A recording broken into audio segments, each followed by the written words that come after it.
حامدا ومصلیا اما بعد، ایک بھائی کا سوال ہے، ہمارے کچھ دوستوں کا کہنا ہے کہ اگر کسی کی تقدیر ہی میں برائی لکھی ہے تو پھر اس برائی کے کرنے پر عذاب اور گناہ کیوں ملے گا، حالانکہ وہ تو مجبور تھا، اس لیے مسئلے کی وضاحت سے ہماری تسلی تشفی فرما دیں، مہربانی۔ ماشاء اللہ، بھائی کا بڑا عمدہ سوال ہے، اور یہ مسئلہ تقدیر ایک عجیب معاملہ ہے، اور یہ بہت لمبا موضوع بحث بنا رہتا ہے۔ بہرحال تقدیر کا مسئلہ ان مسائل میں سے ہے جن کے متعلق بحث و تبحیث شرعاً منع ہے، یعنی اس کے بارے میں بحث و مباحثہ نہیں کرنا چاہیے، کیونکہ اس کے متعلق بحث و تکرار سے اجر کی محرومی، بدعملی اور ضلالت کے سوا کچھ حاصل نہیں۔ ایک حدیث میں ہے، خرج رسول اللہ صلی اللہ علیہ وسلم علی اصحابہ وهم یختصمون فی القدر فکأنما یفاق فی وجهہ حب الرمان من الغصب فقال بحاجہ امرتم او لحاجہ خلقتم تضربون القرآن بعضه ببعض بحاجہ حلقت الامم قبلکم۔ ابن ماجہ باب فی القدر 85، مصنف عبدالرزاق 11/216 اور 20,367، مسند احمد 2/178۔ آپ صلی اللہ علیہ وسلم نے اپنے اصحاب کے پاس آئے، کون؟ آپ صلی اللہ علیہ وسلم اپنے اصحاب کے پاس آئے، صحابہ کرام کے پاس آئے، اور دیکھا کہ وہ مسئلہ تقدیر پر بحث کر رہے ہیں۔ آپ صلی اللہ علیہ وسلم یہ دیکھ کر اس قدر غصے میں آ گئے کہ معلوم ہوتا ہے کہ گویا آپ کے چہرے پر انار کے دانے نچوڑ دیے گئے ہیں، اتنا چہرہ آپ کا سرخ ہو گیا تھا غصے سے۔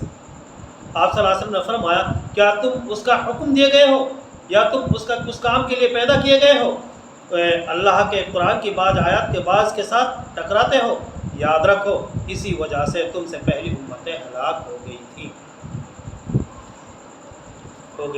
اللہ تعالیٰ نے قرآن مجید میں کے اندر کئی مقامات پر بیان کیا ہے کہ ہم نے خیر و شر دونوں کا راستہ دکھا دیا ہے، اور انسان کو اختیار دیا ہے کہ جس راستے کو چاہے اختیار کرے۔ ارشاد باری تعالیٰ ہے، اِنَّا هَدَيْنَاهُ السَّبِيلَ اِمَّا شَاكِرًا وَإِمَّا كَفُورًا، سورہ طہر آیت نمبر 3۔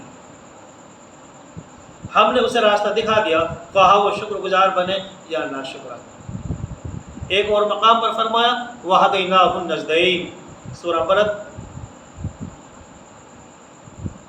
آیت نمبر 10۔ ہم نے اسے دونوں راستے دکھا دیے۔ ان آیات سے معلوم ہوتا ہے کہ اللہ تعالیٰ نے انسان کو خیر و شر کے دونوں راستے دکھا دیے ہیں، اور اسے عقل و شعور عطا کر دیا ہے کہ اپنے لیے دونوں راستوں میں سے جو صحیح ہے اسے اختیار کر لے۔ اگر انسان سیدھے یعنی خیر و برکت والے راستے کو اختیار کرے گا تو جنت میں داخل ہو جائے گا اور جہنم کے دردناک عذاب سے اپنے آپ کو بچا لے گا، اور اگر راہ راست کو ترک کر کے ضلالت اور گمراہی اور شیطانی راہ پر گامزن ہوگا تو جہنم کی آگ میں داخل ہوگا۔ اللہ رب العالمین نے جو تقدیر لکھی ہے اس نے اپنے علم کی بنیاد پر لکھی ہے، کیونکہ اللہ تعالیٰ سے کوئی چیز مخفی نہیں، ہر وہ شخص کے متعلق تمام معلومات رکھتا ہے۔ اس کو معلوم ہوا کہ انسان دنیا میں کیسے رہے گا، یعنی اللہ رب العالمین کو معلوم تھا کہ انسان دنیا میں کیسے رہے گا یا کیا کرے گا اور اس کا انجام کیا ہوگا، اس لیے اس نے اپنے علم کے ذریعے سب کچھ پہلے ہی لکھ دیا ہے، کیونکہ اس کا علم کبھی غلط نہیں ہو سکتا، اور تقدیر میں لکھی ہوئی اس کی تمام باتیں ویسے ہی وقوع پذیر ہوں گی جس طرح اس نے قلم بند کیے ہیں۔ دوسرے لفظوں میں یوں سمجھ لیجئے کہ اللہ کے کمال علم احاطہ کلی کا ذکر ہے، اس میں یہ بات نہیں کہ انسان کو اس نے ان لکھی ہوئی باتوں پر مجبور کیا ہے۔ اس لیے بات کہنا درست نہیں ہے کہ زانی و شرابی اور چور و ڈاکو وغیرہ جہنم میں کیوں جائیں گے؟ کیونکہ ان کے مقدر ہی میں زنا کرنا، شراب پینا اور چوری کرنا اور ڈاکے وغیرہ ڈالنا، جوا کھیلنا لکھا ہوا تھا۔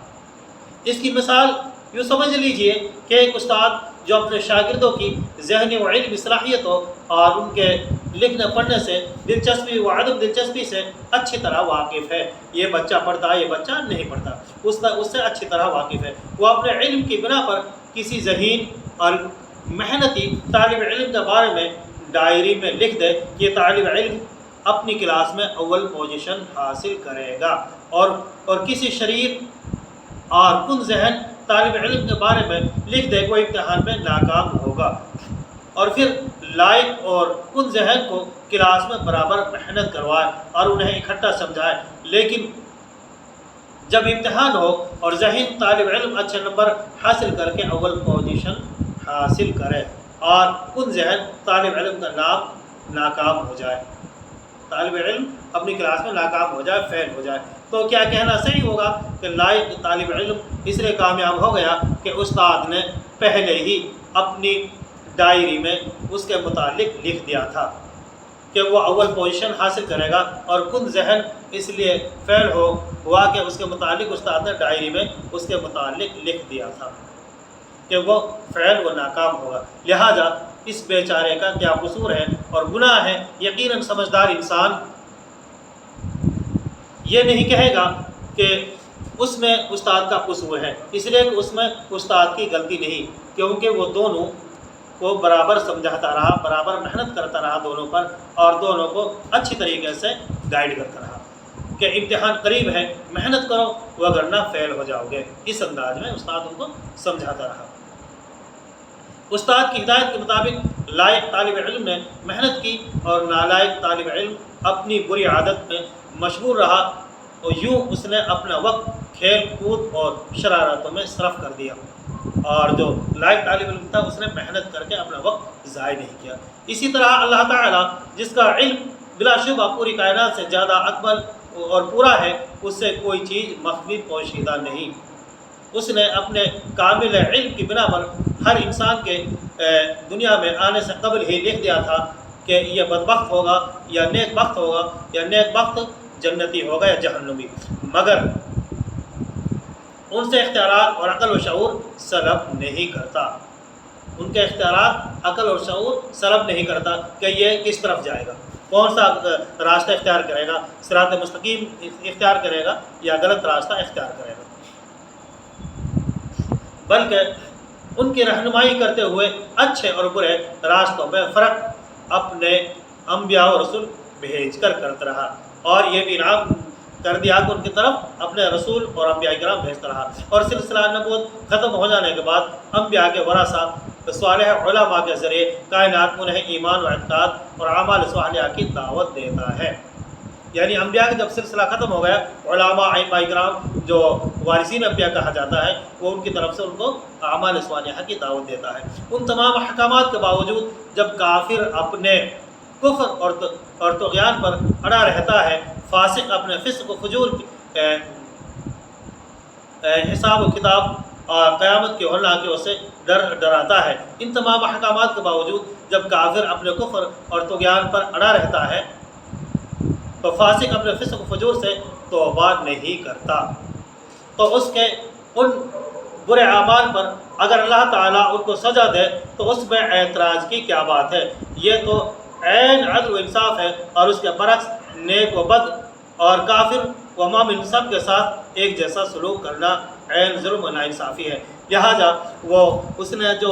کرا ہے اختیار دیا، کون اچھا راستہ اختیار کرے اور وہ برا راستہ اختیار کرے۔ امید ہے کہ آپ کے سمجھ میں آپ کے سوال کا جواب آ گیا ہوگا۔ اللہ رب العالمین سے دعا ہے اللہ رب العالمین ہمیں قرآن مجید اور سنت صحیحہ پر عمل کرنے کی توفیق عطا فرمائے، صحیح معنی میں اسلام پر چلنے کی توفیق عطا فرمائے، قرآن حدیث پر عمل کرنے کی توفیق عطا فرمائے، آمین۔ والسلام علیکم ورحمۃ اللہ وبرکاتہ۔